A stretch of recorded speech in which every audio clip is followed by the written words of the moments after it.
Welcome to Dr. Subhash Technical Campus. Dear students, for the subject are discrete mathematics and chapter algebraic structure, we will discuss on the topics subgroup, result on subgroup and their proof. We will see what is coset and example of coset. What is subgroup? Definition. A non-empty set H of a group G star is a subgroup of G if H star is a group.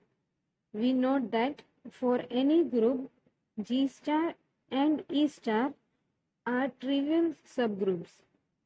For example, if G equal to 1 minus 1 I minus I is a group with respect to multiplication, then H equal to 1 minus 1 is a subgroup of G.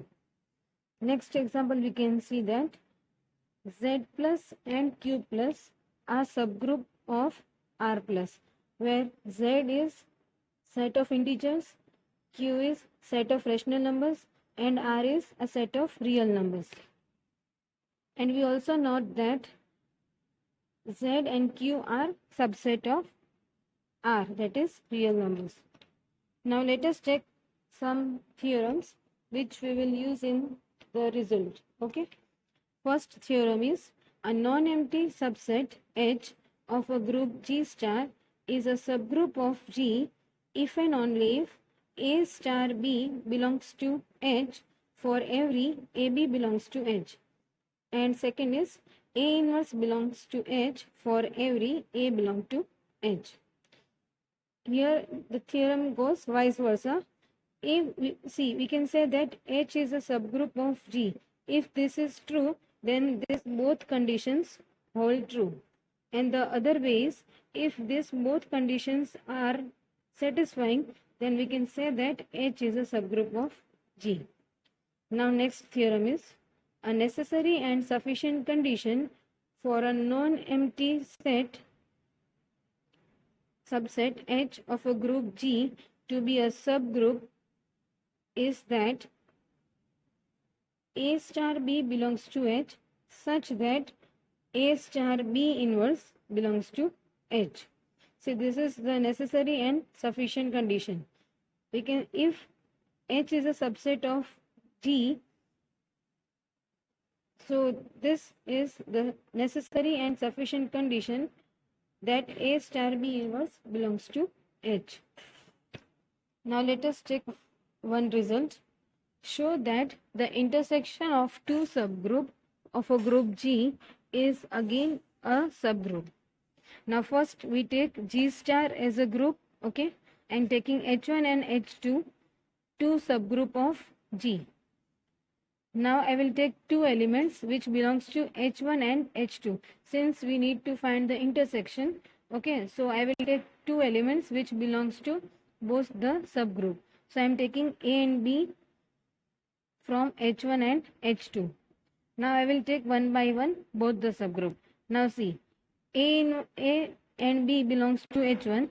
So we can also say that A star B inverse belongs to H1, because H1 is a subgroup of G, and by theorem 2 we can write this. Similarly, A and B also belongs to H2. So we can also write A star B inverse belongs to H2. Again by theorem 2 we can write this, because H2 is a subgroup of G. Now see, we can see A star B inverse belongs to both H1 and H2. So this implies A star B inverse belongs to H1 intersection H2. Now this condition is satisfied. A star B inverse belongs to some subset. So we can say that intersection of two subgroup of a group G is again a subgroup. This again can be said by theorem 2. Okay. Now next result is show that the union of two subgroup of a group G need not be a subgroup of G. Now here we have to prove that union of two subgroup is not always a subgroup of G. Okay, so in general form, now here what we have to take, that we have to take one example for which this condition is not getting true. That is, the union of two subgroup, we will take two subgroup such that their subgroup will not be the subgroup of G. Okay, so now I am taking some G set as a group of additive group of integers. Now I will take two groups, H and K. H I am taking multiples of 2 and K I am taking multiples of 3 including 0. Okay, so H and K are groups with respect to addition. Now if I am taking the union H union K, so I will include all the elements which are in both sets. So this will be 0 plus or minus 2 plus or minus 3 plus or minus 4 plus or minus 6. Also we can go further, plus or minus 9 and so on. Now see, how can I say that H union K is not a subgroup of G? I can take one example. If I take 2 and 3 from set G, because G is integer, group of integers, and the operation is positive, additive. Okay, so if I add two elements, 2 plus 3, which is equal to 5. Now this 5 does not belong to H union K. Okay, so we can say that H union K is not closed with respect to addition. So it is not closed, so it will not be a group. Therefore we can say that H union K is not a subgroup of G, which we have proved. Now let us see what is coset. If H is a subgroup of G star and A belongs to G, then the set HA equal to H star A for every H belongs to G is a right coset of H in G, and A star H equal to A star H for every H belongs to H is a left coset of H in G. Now following are some notes which we need to remember. Any two left or right coset of H in G are either identical or disjoint. Next is, let H be a subgroup of G, then the right coset of H form a partition of G, that is, the union of all right coset of subgroup H is equal to G. Next is, since the identity element E belongs to G, we have E star H equal to H star E. Thus, H itself is a left and right coset. See, we can see that this is left coset and this one is H star A is a right coset. Now next point. Since H is a subgroup of G, E belongs to G. E is the identity element. Since H is a subgroup, H must be a group. So there exists an identity element which belongs to G. So we can write that E star A equal to A star E. This shows that A star A belongs to H star A and also A belongs to A star H.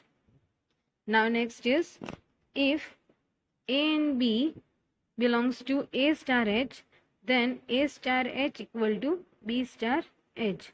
Otherwise, their intersection will be a non-empty set. Now next point is, A star H equal to B star H if and only if A inverse star B belongs to H. Now next point is, if A belongs to A star H but does not necessarily belongs to H. This we need to remember. Okay, if an element is belonging to A star H, then it is not necessary that it also belongs to the subgroup H. Next, the number of distinct left coset or right coset of H in G is called the index of H in G and is denoted by GH or IGH. This is the definition for the index of H in G. Now let us take one example. Let H be a subgroup of Z plus, where H is the set of even integers and Z is the set of all integers and plus is the operation of addition. We have to find all the right and left coset of H in Z. See, first I will take some set H. H is the set of even integers. So I will take -4, -2, 0, 2, 4 and so on. And Z is the set of all integers. So it will be -3, -2, -1, 0, 1, 2, 3 and so on. Now for 0 belongs to Z, I can write 0 plus H. So I will add 0 to all the elements of H. So I get same set I will get -4, -2, 0, 2, 4 and so on. Now for 1 belongs to Z, I can write 1 plus H. I will add 1 to all the elements of H. So I get -3, -1, 1, 3, 5 and so on. Therefore, 0 plus H is same with the left coset of even integers and 1 plus H is same with the set left coset of odd integers. There are only two distinct left coset of H in G. Similarly, I will take H plus 0. So H plus 0 will be -4, -2, 0, 2 and 4. Now H plus 1 again -3, -1, 1, 3 and 5. These are distinct right coset of H in G. So dear students, this was the basic concept for subgroup and coset, and we have learned some basic theorems and result of subgroup and coset. So I hope you are clear with the topic. Thank you.